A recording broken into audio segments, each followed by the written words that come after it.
France, where there's a battle of ideas amongst feminists on the left. So many people here today, like people all together fighting against fascism, fighting against patriarchy. And on the hard right, who are accused of exploiting fears about women's safety by blaming immigration. These competing ideas come to clash when tens of thousands of women descend on Paris for this protest against sexual violence. There is no feminism on the far right, the thing is, because fighting for women only if it's against immigrants is not feminism. So there is not a fight.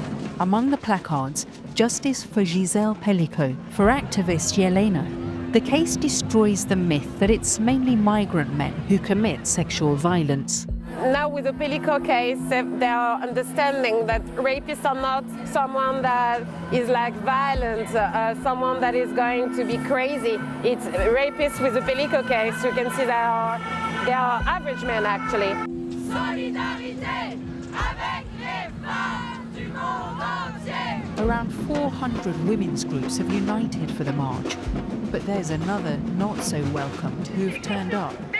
The Nemesis Collective, led by Elise, surrounded by a wall of police protection. We can see Alice there. We're going to try and get an interview with her to ask why the far right have turned up here today and why they feel they need to be protected by a wall of police. We find Alice talking to a journalist from Frontières, but within seconds of us showing up, she asks the police to escort us out.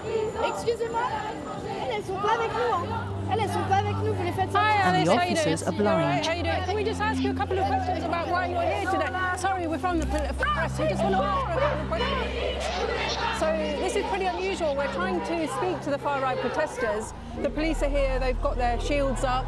They're physically pushing us away. We asked the Paris police why they'd only allowed some journalists to approach the Nemesis Collective, but they didn't respond. There is people, they choose feminism for their racist idea. They use our fights for them.